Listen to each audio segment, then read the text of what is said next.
Welcome, everybody. Tonight we have our guest is Shasta Gaughen. Am I pronouncing your name right? It's actually much easier to say than that. It's gone, just like gone Gone. fishing. Okay. And Shasta is the environmental director with the Pala Band of Mission Indians, which is, we're actually on their land, frankly, but they moved next door down the road. Um, not by choice.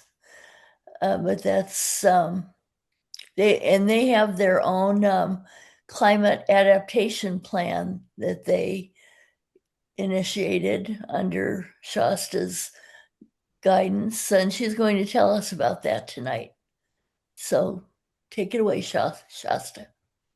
Thank you, Joy, and thank you everyone for choosing to be with us right now instead of watching the State of the Union. I will endeavor to be more informative and entertaining than that address is likely to be. Personally, I never watch them because it's faster to just read the transcript afterwards, because with everybody standing up and clapping and hollering, it takes forever. But I don't expect any standing or clapping for this. I'm really glad to be here to talk about some of the work I do in Paula for. Thank you. On climate change, climate adaptation, and vulnerability. So I do have a brief PowerPoint. So I'm going to go ahead and share my screen, and we can take a look at a few visuals. So I refer to what we do in Paula at the Paula Environmental Department as saving planet Paula, because Paula is a unique community. Of course, as Joy mentioned, a Native American community, primarily of Cupeño, Luiseno, and Kumeyaay people. And there's a long history there of how the Cupeño and some of the Kumeyaay folks came to the Paula Reservation, but it's originally Luiseno or Payomkawachum territory, and the Cupeño or the Kupangawachum were removed from their homelands in what is now Warner Springs in 1903, and also some Kumeyaay villages in that area were also evicted and brought to the Paula Reservation at that same time. And of course, as you all know well, climate change does not know political boundaries. You know, the entire Earth is affected by the things that humans have done to the environment and the implications that it has for all communities worldwide. But I can only do so much. We can each only do so much. And my responsibility is to little planet Paula. And so here is Paula, the landscape and the climate, and of course, the people being very important. And in this bottom photo here, this is some of our tribal youth. This picture is actually fairly old, so most of these youth are now adults, and they are dancing at the annual Koopa Days commemoration, which takes place the first full weekend in May. It's open to the public, so everybody should feel free to come on down to Koopa Days if you never have before and enjoy some cultural sharing. But it's a commemoration of the removal of the Kupangawachum and the Kumeyaay villagers from their ancestral territories down to the Luiseno village of Paula. And you may have heard, but if not, I will tell you this nice little bit of knowledge that the word Paula actually means water in the Luiseno and Cupeño languages. They are very closely related languages. So stewardship of the land and the water, the air, the animals, the people is very, very important to the tribe. And so I have been fortunate to work in Paula for the last 21 years. I am not a tribal member. I am not Native American myself. I'm actually an anthropologist by training. And I came to Paula to do my dissertation research, and my PhD looked at the implications or impacts of Paula's casino on the tribe's politics and economics and identity. And I was very fortunate because the tribe, the leadership, they said, "Do you want a job while you're doing your research?" And as a starving graduate student, of course, I said, "Yes, please." And I began at the cultural center. And in 2010, I moved from the cultural center to the environmental office and became the environmental director. I'm also the tribal historic preservation officer. And I see my job as being the subject matter expert for Paula when it comes to cultural heritage protection and environmental protection. So, from a tribal perspective, certainly for Paula, but this is true for a lot of different places in Indian country. And by Indian country, I mean North America. But the perspective of nature and the environment, the land and the people, is that they are inextricably intertwined. So the people are just as important as the land is just as important as the water is just as important as the air, and all of the creatures that depend on it for their lives and their survival. So you can't say that there's, for example, a cultural site that is not also environmentally important and vice versa. Something like an oak tree, and you may know from living in this area and learning a little bit about the local culture that oak trees are extraordinarily important from a food standpoint. They're a critically important food resource for traditional people. Nobody in Paula or anywhere in Southern California still relies on acorns as their primary form of food. But because of the importance of acorns and oak trees themselves are considered to be spiritual and sacred. So when we are protecting an oak tree from environmental impacts, like the gold spotted oak borer, which is an issue here, we are also protecting the culture by protecting and acknowledging the importance of oak trees and so many other plants and animals, our non human relatives that are in Paula and around Paula and in Southern California.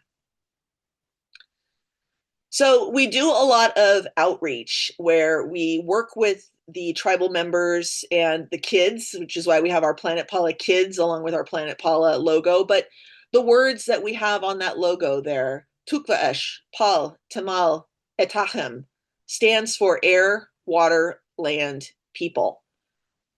Like I said, inextricably intertwined. So if we are doing climate work, we are doing work to protect all of those things. And for our kids, we have our little logo here.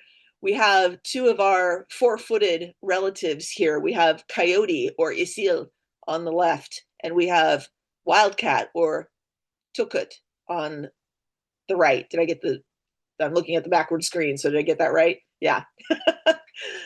And you may know also Cal State San Marcos, Tukut is the mascot for Cal State San Marcos, the Wildcat. So as part of that outreach, we talk to our tribal members about the threats, the environmental threats that we face as a consequence of climate change. Fire tends to be the one that rises to the top in Southern California. Everybody is extremely worried about how we have wildfire that takes place on a regular basis, and it's really scary when it's close by. So the photograph on the left here is a fire that was in Paula from a couple of years ago, but we had a fire just recently to the north of our administration building in the center of the village that started in the shooting range that Paula has and spread up into the hills towards Temecula. And that's scary. That's scary for our citizens, for our community, when they see the smoke and they see the fire. And so a lot of the work that we do is to help people prepare for when disaster does happen. And when it's climate related disaster, we know that that's going to exacerbate the effects. But we also want people to know what they can do. What are their vulnerabilities, but also what sort of adaptation can we do to help protect not just Paula, but surrounding communities? So we have fires, floods, drought, and heat. Those are the main climate impacts that we face throughout most of Southern California, probably all of Southern California, really.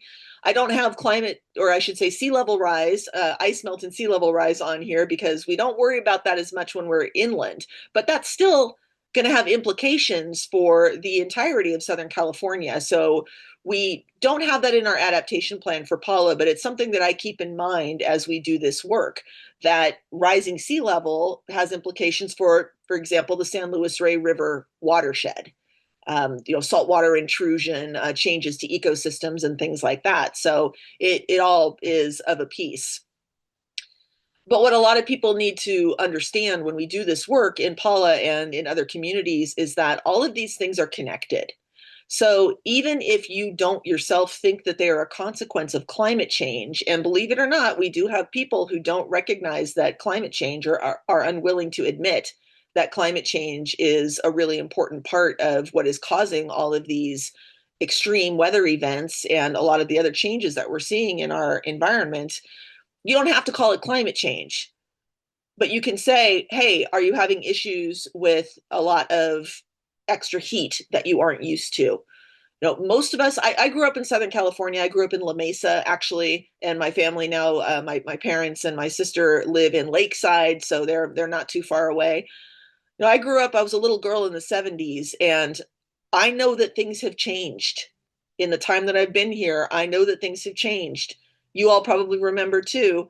It used to be when we got snow, it would stay up in the mountains for a long time. You could go up and you could sled. Nowadays, if there's snow, everybody and their grandma gets in the car and runs up to Palomar Mountain so they can sled in the 5 minutes before the snow melts, right? If there's any snow at all. So we talk about those things, and that's a way to really work on our community engagement. If you meet people where they are, whether that's in the community or in their own heads, and you talk about what they've experienced, you don't necessarily have to say, well, this is a consequence of climate change. Instead, you say, the last time we had a big rain event, what was happening at your house? We have a lot of dirt roads in Paula. So we might have people say, oh, yeah, I really noticed that it hasn't rained in so long that the dirt was packed super, super hard. And instead of the rain absorbing into the roads or into my yard, it just ran off. And so we ended up having these really intense floods. And I couldn't get out of my driveway because, in one case, our fire department actually did have to go and rescue one of our community members because she was elderly and she couldn't get her car out. She couldn't even get to her car. And so they had to wade into her yard and help her get out because we had significant enough flooding, and it didn't last long, but it was enough that all that runoff on that hard packed dirt ended up creating a flooding issue for her. And that was not something that we used to have to deal with. So when you talk to the community, which we did when we were developing our vulnerability assessment and our adaptation plan, asking people what they've experienced and the things they remember from their own childhoods is really key in helping people see that not only are things changing, but to open them up to the idea of doing adaptive measures that will help protect them from a lot of the extreme events that are occurring as a consequence of our changing climate.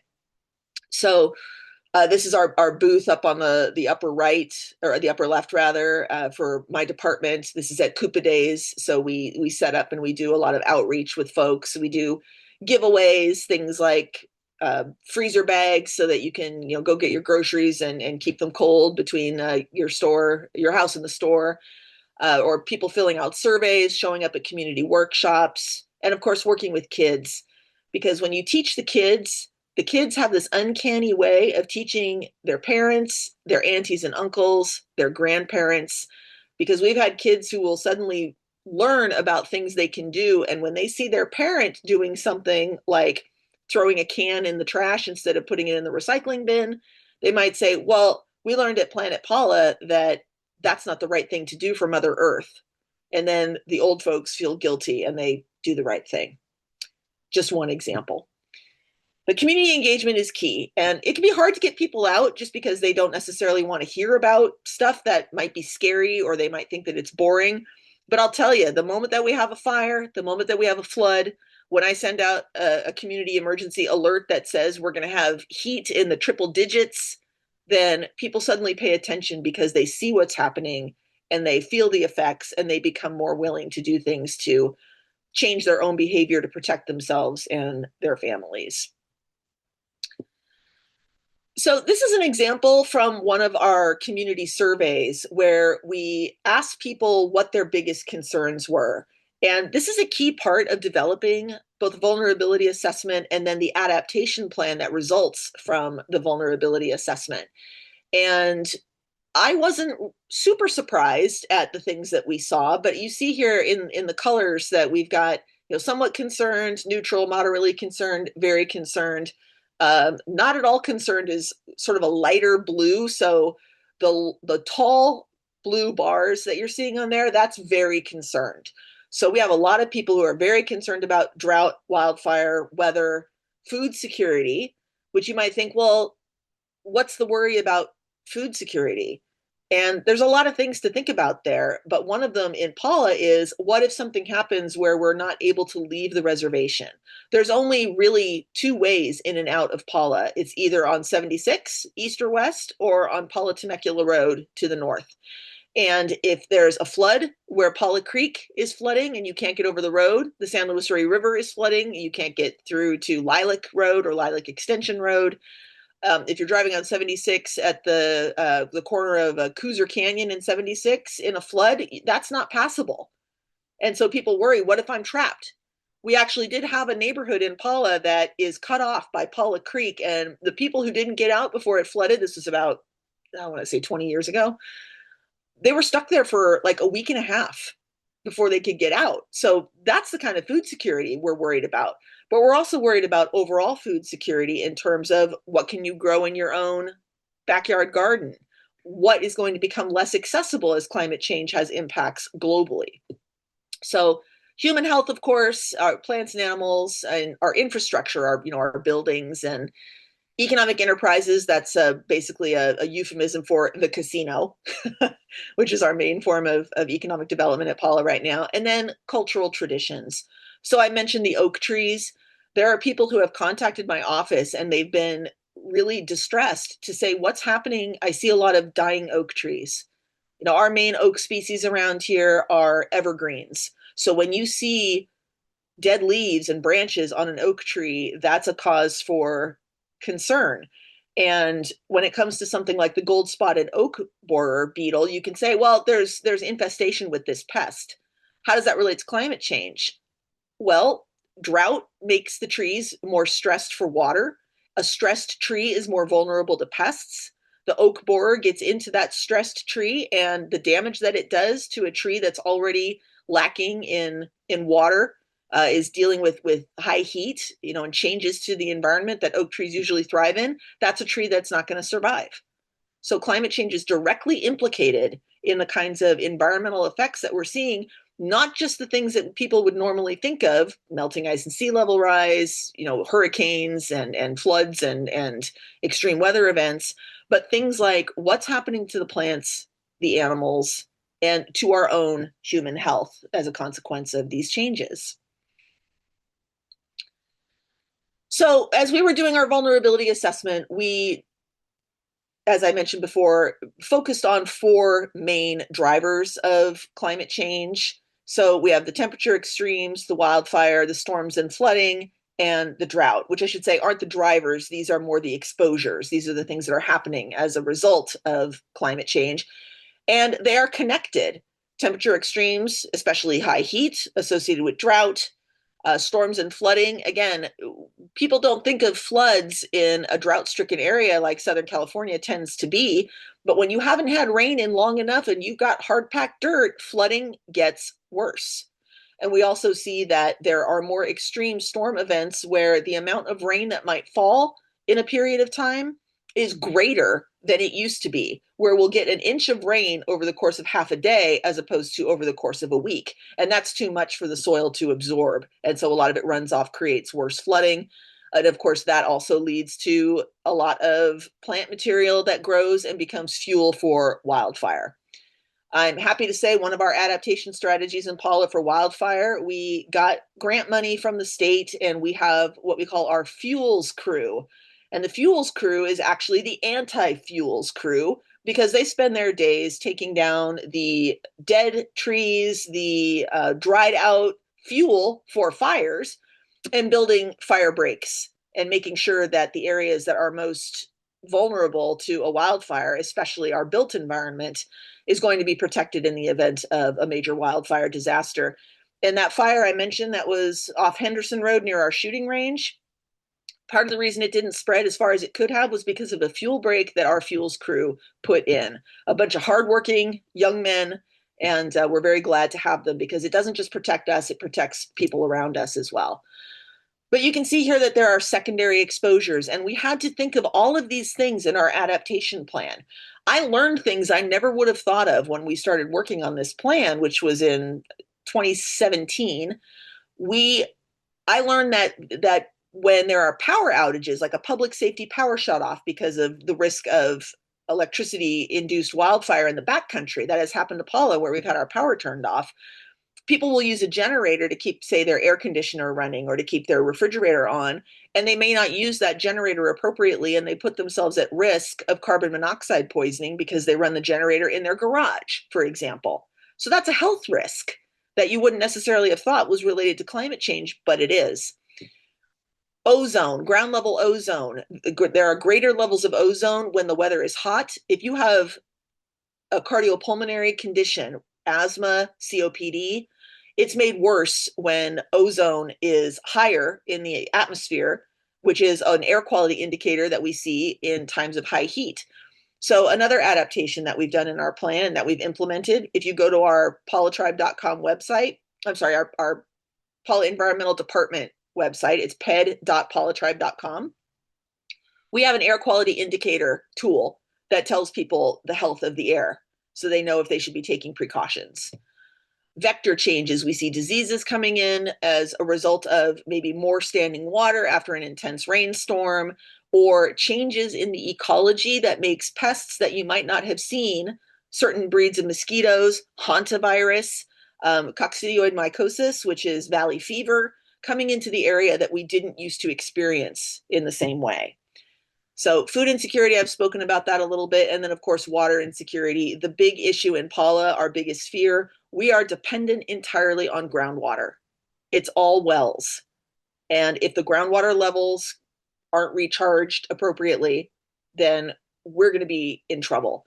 And that's the kind of thing you hear about people having to do, moving from their communities, like up in Alaska, because their villages are being inundated by sea level rise. There are also communities that have to consider moving because of lack of access to fresh, safe drinking water. If you don't have water, you don't live for very long. So lots of different exposures that we had to consider in our adaptation plan. And we had to come up with strategies. And it's not an easy thing to do. You know, Paula is a small community. So this isn't an adaptation plan like you're going to see in the city of San Diego or the county, or even in the state. But we can also focus in because we are a small community. So we can look at very specific interventions that we can do. I mentioned our fuels crew, our air quality indicators. I said that we have an emergency alert system. So people can opt in by text and they can hear if there's going to be high heat or a big rain event is coming or risk for a public safety power shutoff. We send out those alerts to people and that way they can prepare. Those are some of the adaptations that we've done to the various exposures and the impacts that they cause in Paula's environment.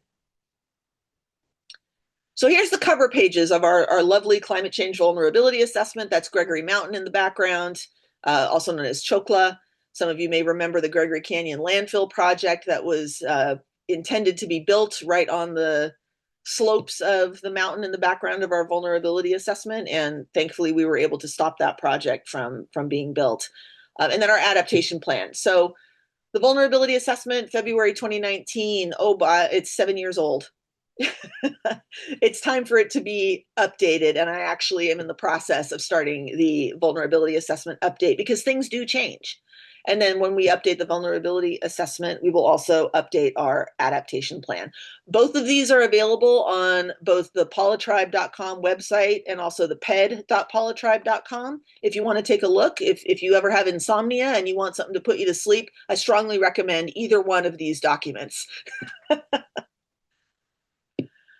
Just a few more things, and then I'll pause so we can have some discussion. So I am part of a project that we started in 2015 called the Tribal Climate Health Project, initially funded by the EPA, and then we've had other funding sources since then, where I am the director of, we call it the TCHP for short, Tribal Climate Health Project. We provide assistance, resources, and training for tribes throughout North America, primarily focusing on the United States, but any tribal folks who want to learn from us can. This is our website here. And we have now done 9 years. Actually, no, we need to update this. 11 years of capacity building support for tribes. We have a summit annually where people come and get in-person hands-on training for how to develop their own adaptation plans and vulnerability assessments with that focus on health. Because I think still a lot of the general public is not putting together how climate change is a public health emergency, not just an environmental emergency. And then related to that is also the Tribal Energy and Climate Collaborative. This started 3 years ago with some funding from California's Strategic Growth Council.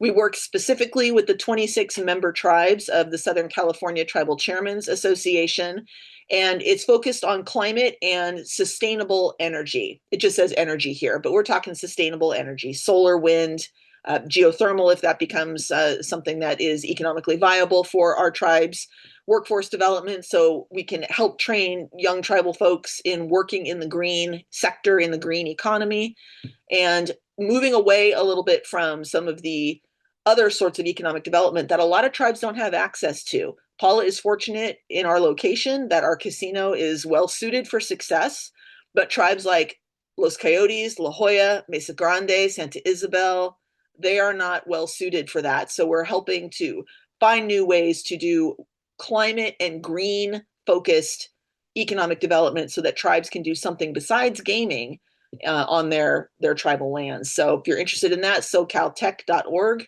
is that website. I'm the co-director of this project.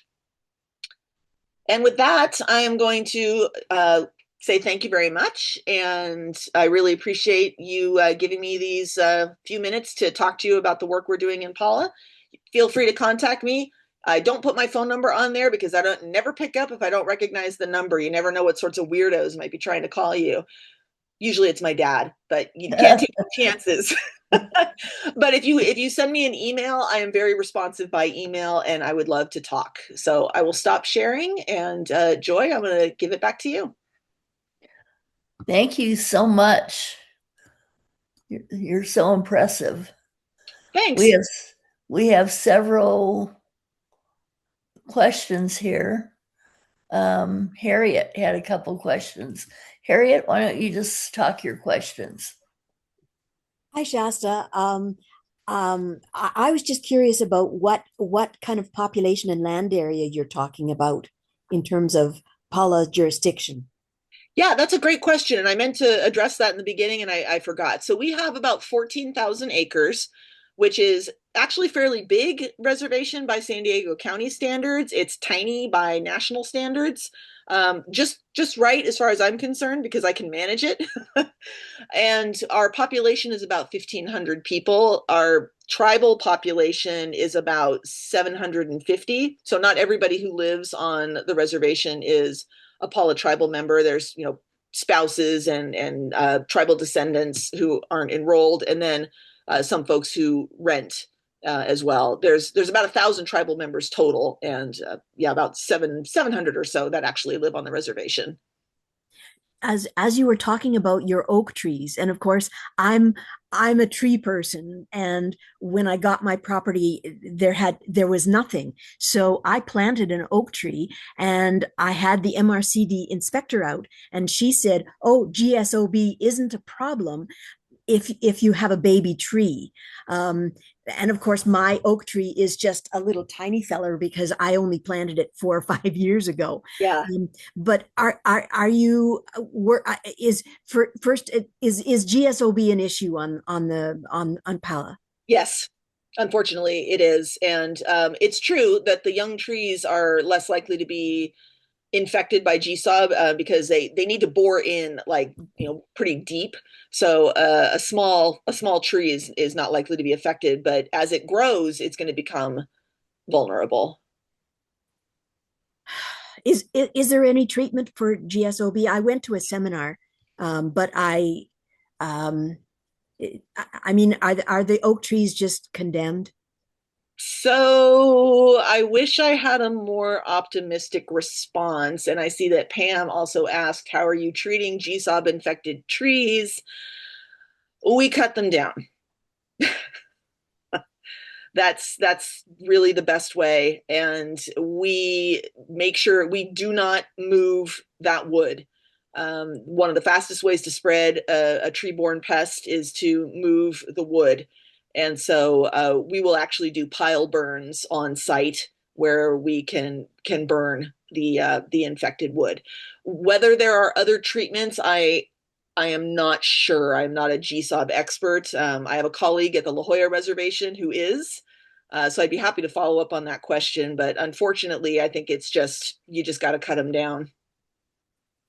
Uh, this is it's so discouraging with really really old trees that all of a sudden are, and of course as you note that that transmitting infected wood is really the primary. I was hoping that you guys wouldn't be affected by it because as long as you stay away from wood that's off the that's out of Pella, then you wouldn't be you wouldn't be importing the bugs, but.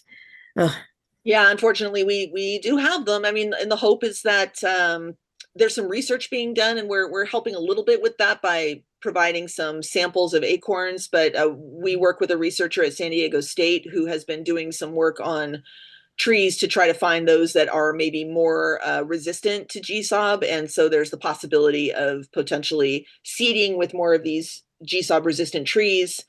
But it's one of many different threats that the oaks are facing. It's not just the beetle. It's the heat and the drought and basically ecosystem change, where a lot of the things that used to thrive in certain regions are now having to either go further north or higher in elevation to really make it. And it may be that there are some trees that are less prone. I think we have 5 or 6 different oak species in San Diego County. Quercus agrifolia, the coast live oak, is definitely a GSOB carrier, I guess you could say. But I think Engelmann oaks might be a little bit more resistant, and also black oaks.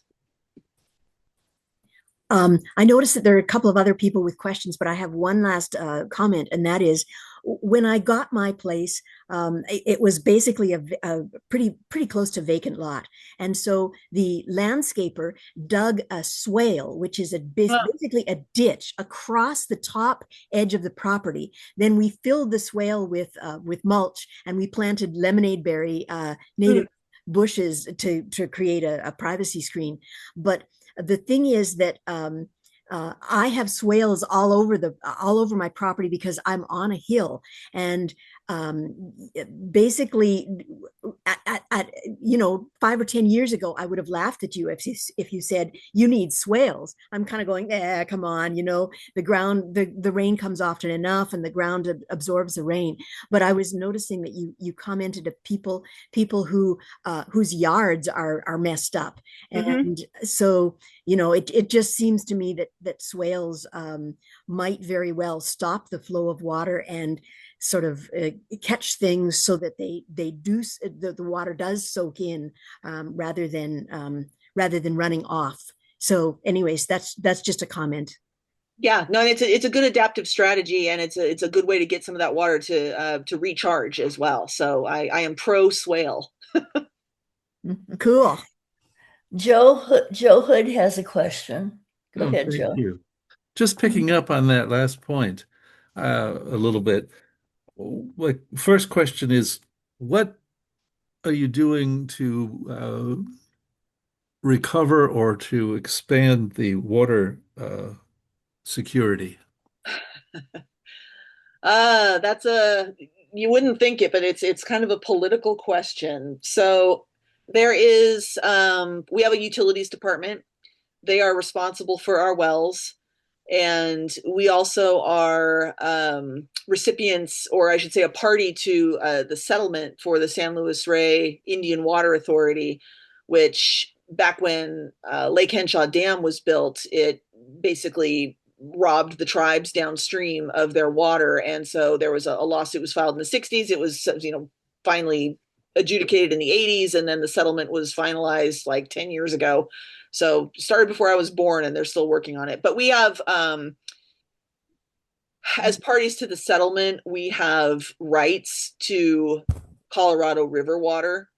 So that's kind of a last ditch possibility as far as keeping water on the reservation should the groundwater become non-viable. The problem with that is, how do you get it to the reservation?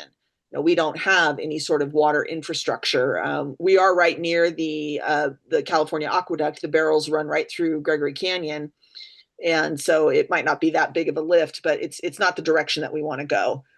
So the thing is too, is that it's just paper water. We all know that the Colorado River is not giving as much as it used to. It's massively oversubscribed. So that's not something to be able to count on.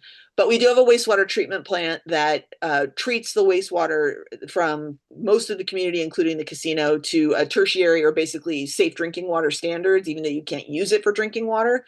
And then we put that into retention ponds where it's absorbed and basically recharges the aquifer. But when I say it's political, it's not just because of the San Luis Rey water settlement. Our utilities department director doesn't like my department and doesn't want to give us the data that we need to do work. Oh, He's a tribal member. He's been doing this stuff for decades, and he's like, stay away. So it makes it hard for us to do a lot. But we do everything we can within our purview in the environmental department to encourage groundwater recharge and drought tolerant landscaping and low flow toilets and things like that. that's all good. As a topic in your updated climate action, you might think about uh, initiatives to slow the movement of water, Mm-hmm. Oh, which, which absolutely. which includes swales and Yes. some of the things that you're doing. That obviously sounds like a really important topic. Um, do you have, in case of super high temperatures, a cooling center available for people, or are there any resources? By the way, is there a school on the available with Yeah. Yeah, we have a reservation school. It's actually part of the Bonsall School District, Bonsall Union School District, I think. It's a charter school, Vivian Banks Charter School, and it's K through 5. And then for older ages, most of the kids go to Sullivan Middle School, or they go to high school in Fallbrook. But that it's actually part of the old mission. So it's really kind of cool with the old adobe buildings and everything. But for other cooling centers, I mean, of course, hey, there's always the Paula Casino. It's air conditioned 24/7. But that's for our members. We do have our administration building and our gym that are set up to always be cooled. And we just recently started operating in the last year our solar and battery backup microgrid, so that even if we have a public safety power shutoff incident, we're not using our old dirty diesel generators. We're using a couple of Tesla power walls, not power walls, but power pack mega packs. They're big, Yeah. and solar, and we're generating enough that we actually don't use any electricity from the grid. Well, that's excellent. Well done there. One final question is, what is the tree canopy cover of the reservation lands? And have there been any discussions about increasing it to contribute to cooling and enhanced biodiversity? Well, that's a great question, very technical question. And if my wildlife biologist who's on my staff was here, he could probably give you percentages. I don't know the percentage of tree cover. Primarily, tree cover in our acreage is at the higher elevations. We do have some of the foothills of the Palomar Mountain Range within reservation boundaries, and that could be considered forest. And we have a forest management plan as well. And the focus of our forest management plan is to, not just protect existing growth and to manage it for more tree canopy and more cover, but down in the lower part of the valley, focusing on some of the riparian areas. And so our creeks and our river, keeping some of the invasive species out of there, the tamarisk, the arundo, that sort of thing, and then encouraging the growth of native riparian trees like sycamore, willow, and cottonwood. And then we have some tree giveaways with our community members. We want people to have low water gardens, but once you get a lot of these trees established, the native trees, they don't don't require a whole lot of water. So as much tree cover as possible is the ideal. We are only hindered by what people are willing to do on, just like anywhere on their own properties. But planting trees and encouraging tree growth and then managing nuisance species and like eucalyptus trees. I mean, sure, it's a tree, but it's also a Roman candle in a wildfire. So there are certain things that we want to try to eliminate. Although I'll tell you all freely, I feel sad every time we make a decision that a tree has to go. I'm like, it's just trying to live. Mm-hmm. But yeah, I Yeah, mean, I agree with you. Those are some really great points. It's a lot of it is that community outreach and engagement too, of just encouraging people to take those steps. yeah. There could be some serious good planning possible there. Absolutely. Have you been introduced to Jim Crouch by any chance? He runs an organization called Re-Oak California. His name sounds really familiar, so my wildlife guy has met him. He does most of our work in this arena when it comes to, seeding and revegetating. Yeah. Well, Jim is trying to give away 12,000 oaks this year. He starts them and just gives them away. That's Uh, fabulous. and he mostly produces coastal live oaks and Engelmans.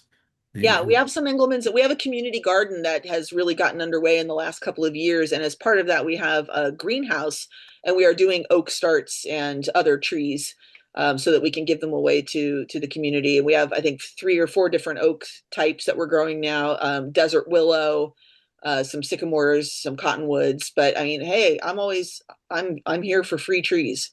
well, Jim will give you all of the oaks that you want. He lives in Valley Center, Oh, so lovely. Okay. not a Let's great. hear from Pam Nelson. She has a couple comments.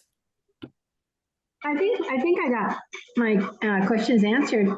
Yeah, just mentioned that I remember the rain catchment program that you were doing and people and going around and doing presentations. That was a great program that you did. I didn't hear you mention that, but No, thank you. Yeah, thank you for the reminder. So that would be Heidi. She was my water quality specialist, and now she's my environmental coordinator. She's my right hand woman, and she's done a lot of that rainwater stuff. So we encourage rain barrels and rain gardens. Where you like you mentioned with the swales, there are other ways to slow the water as well. And so getting that to reabsorb and do that water resistant or the drought resistant landscaping and everything. But yeah, the rainwater catchment stuff is fun, is especially when you give things away and you tell people, come and learn about this and you get a free rain barrel, or you have the kids come and paint them. They have so much fun, painting and personalizing those rain barrels so they can take them home. And Cynthia had a comment. Well, I was just remembering a presentation I went to up in the Sequoia National Park, and we had some forest rangers up there talking about the oak borer problems and the bark beetle problem that we had up there. And bottom line is they said that the trees do have some natural protection, and that is sap. Yeah. But a tree that is low on water is not going to have much sap. So basically, all you can do is make sure your oaks are very well watered. Yeah, and that just reinforces the point that when we're in these high, low water, high temperature extremes and drought, that's why the trees are so vulnerable. And you can certainly, like Harriet, you can water your oak tree, and try to give it as much a best chance as it can have. And it wouldn't it be lovely if we just had bucket brigades of people going around in the forest and watering all the oak trees to protect them against these pests. Oh, yes. I would do it. Be a great workout. Mhm. Somebody else needs to bring the pizza. I have to say my garden was put in place at a time when before GSOV was such a big problem, and so there's not a watering head by the oak tree because the assumption was that it was a native tree Yeah. and it wouldn't need water. So I don't water places that have native plants on my property. Yeah, and that's the whole point, really, is you want to have a landscape that doesn't require extra water. But nature is a lot smarter than we are, And so things tend to grow where they know they can grow. And, here in my little house in Escondido, my soil here, it's not soil, it's like, it's clay and it's like concrete. And there are certain things that they're just not going to grow here because the plants know where they want to be. And of course, there's things you can do. I mean, I could get make a giant hole and fill it with soil amendments and give those roots a chance to establish. But I don't want to pickaxe the clay. That sounds hard. And, But and you just do the best you can. and when things are planted in places that they're not happy, they just die. Well, exactly. I've got all drought tolerant plants in my yard. I mean, for a while I was haunting Waterwise Botanicals up off of the Lilac Road Bridge. That place is amazing. But even though some of the plants from there that I did my best to nurture, they're just like, nah, this isn't the place for me. I want some Matilia poppies to grow in my yard, and they don't like clay. They like sandy soils. So, unless I'm willing to dig out a giant trench and fill it with sand, I'm probably not going to have Matilia poppies. But they're so pretty. Well, once again, back to the swales. Yeah. If you easier than put a swale downhill of a tree than to dig up the tree and put the good soil around it, because ultimately it's going to change the soil, like mycorrhizals will. And there's also the idea of burying stumps and things like that. Yeah. And make those part of the swale. So ultimately, you can really change the ecology of a piece of land. You absolutely can. And for some reason, my brain is skipping, but there's a name for the kind of like the rotten stump sort of Yeah, agriculture. It's called like hugelkultur. hookah culture. Yeah, Yes. Yeah. hugelkultur. Yeah. So our gardener that we hired a couple of years ago to run our community garden, he wants to try some stuff like that. And I would use swales on my property if I could, but it's in old Escondido and it's completely flat. Mm. So no swales for me unless I put some up on the roof and just decide to have a living roof, which might actually be really cool. I actually have a hugelkultur in my yard because when I got the place, it had a lot of dying old pepper trees, and the only caveat I would say is that I've tried to plant different things on top of the hugelkultur, and the deep rooted plants like trees and stuff just don't work. So I've got vegetables planted on the hugelkultur because squash and snap peas and stuff like that, because they don't require really really deep roots. It really takes time for old wood logs to rot down, and in the meantime you can't plant like we've tried different kinds of plants or trees, and they've all just died. Yeah, and it depends. I mean, there's so much that goes into it, and I'm not an expert on hugelkultur by any means. I've never even tried it, but we are in a very arid climate here. So I mean, there's wood that archaeologists have found in archaeological sites in the Southwest that's thousands and thousands and thousands of years old, and it's not petrified. It's just wood, or old baskets and things like that, because stuff doesn't break down in an arid climate. And we are fairly arid here, so it really is all about, and what my dad taught me growing up, the zones in the Sunset Western Garden book. Make sure you plant for your zone. And I sometimes wish I lived in a place like the upper Midwest where you could have this really, leafy, green, vibrant foliage. But I grew up here, and I love our Mediterranean climate. I love all of the plants. I have a bunch of them tattooed all over my arms so that my garden is with me no matter where I go. And we have ways to adapt to the places that we are. We don't need to be climate refugees if we can find a way to adapt. And the plants, the environment, and a lot of tribal traditions, they have something to teach us about the ways we can adapt to the way that things are changing. And a lot of it becomes, it's a personal responsibility, but there's a lot, and you all know this because you're in this group. There's a lot that needs to be done at higher levels, because there's not a lot of incentive for those who make money on the system the way it currently operates to change the system if it means that they're going to see an impact on their bottom lines. But what I like to tell people is, if you're gonna leverage that as a motivation, there's a lot of money to be made in the green economy. We can live in a more balanced way and still be capitalists. It's possible. The landscaper who designed my yard was a permaculturalist. Unfortunately, she's moved away out of the area, but really, I have an amazing yard, but it cost me a lot of money because I had to pay other people. I mean, half an acre. I had to pay people to sheet mulch and build a hugelkultur and chop down the dead dying trees and stuff like that. So it was not cheap. And it was all dependent on me just deciding that that's what I was going to do. And I've got neighbors who look at my yard and say, "Oh my, I love your beautiful yard," and they do zero on in their yard, and they are covered with weeds, and it's a fire hazard, and there's nothing I can do on their property. So we are reliant in fact on education and on individual people having the money or the effort. I mean, I've got mulch everywhere.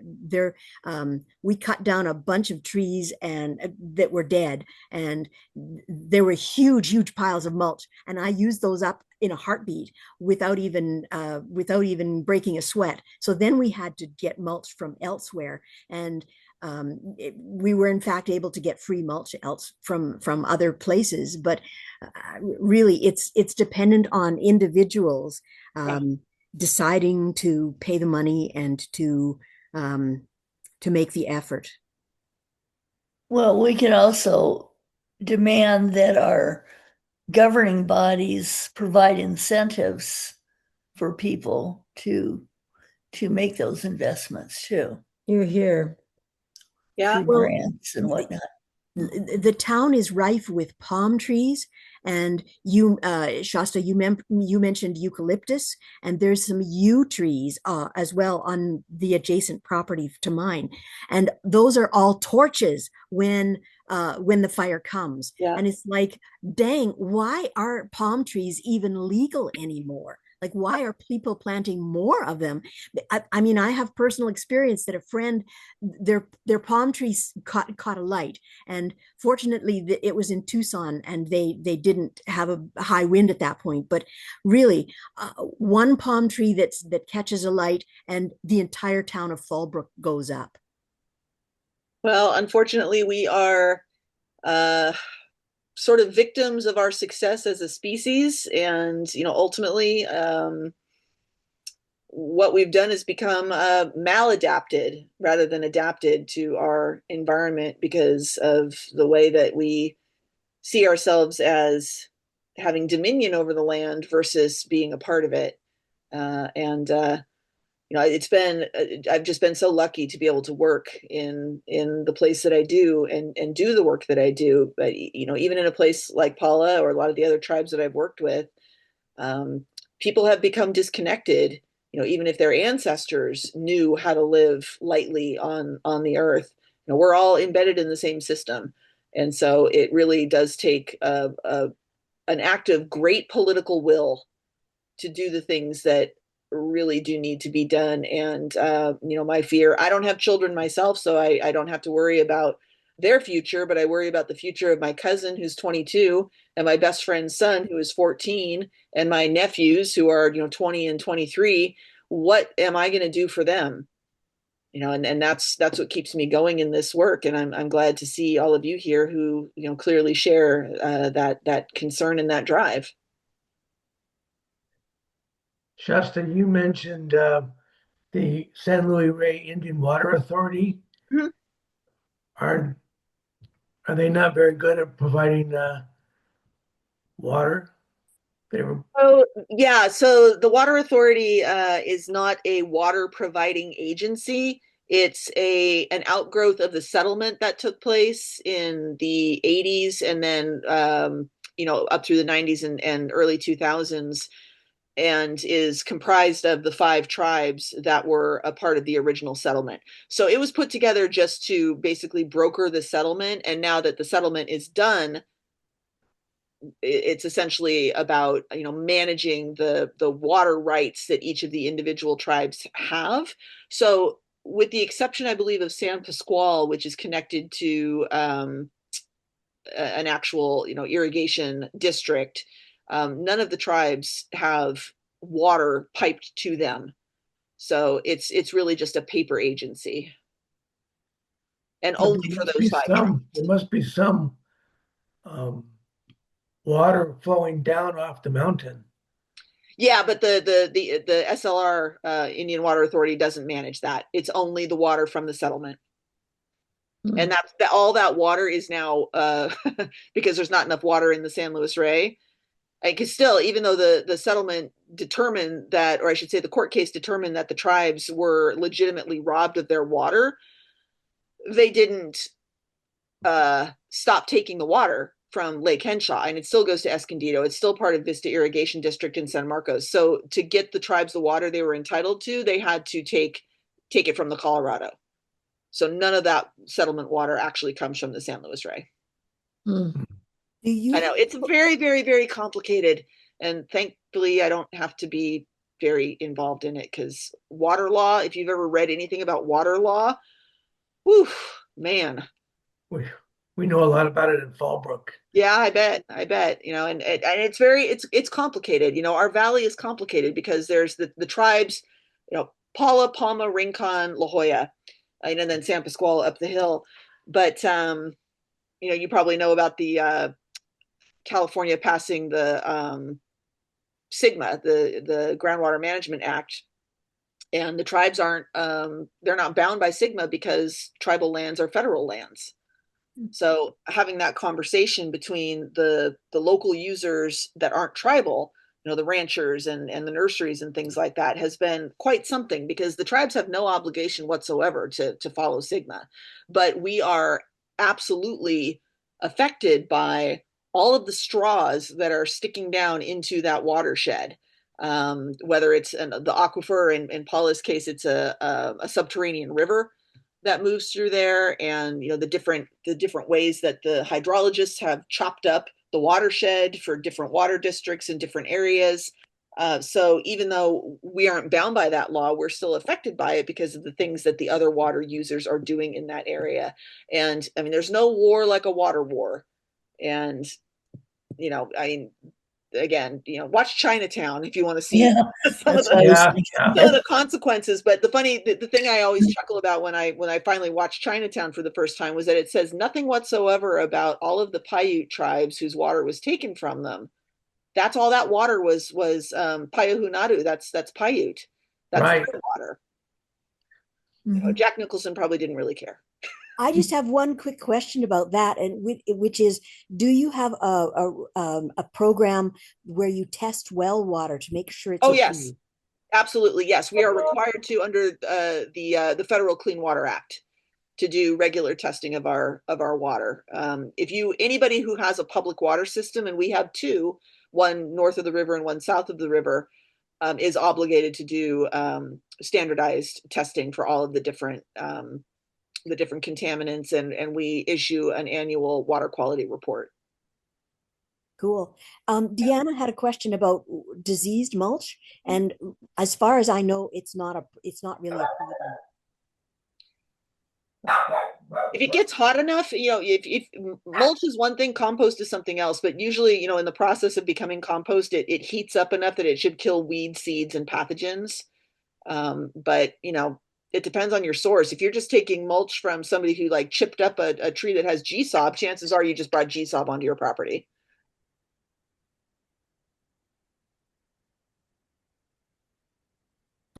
Well, you all have been a terrific audience. Thank you.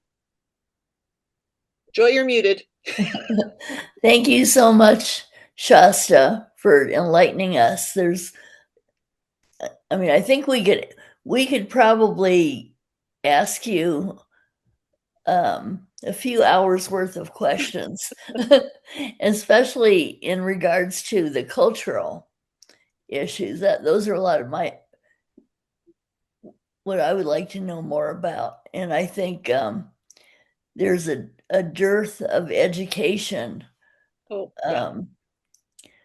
Or in this area about the history of the Native Americans and their relationship to not just the land, but the other people that live here. But that's not our focus tonight. Yeah, it would be fascinating though. And Yeah. Shasta, you seem, very broadly well-versed in things, and I could listen to you for a long time. So thank you for taking the time with us. And I think that the bands are very lucky to have caught you when they had a chance. Oh, I'm the lucky one. I never expected to be doing this, but I wake up every morning and I don't always want to go to work, but I've always loved my job, and I am incredibly grateful, especially as a non-native person, to be in the position that I'm in and to have the opportunity to speak to folks like you all. And, Joy, any of you, anytime, reach out to me if you want to come and visit our community garden, and just let me know. We'd love to have you come out. Thank you so much for a Yep, wonderful definitely. We'll stay in presentation. touch. Yeah, thank you. And Harriet, good luck with your shoulder. Thank you. I appreciate it. All right. Okay, good night, everybody. Thank you. Bye. Thank you for sharing.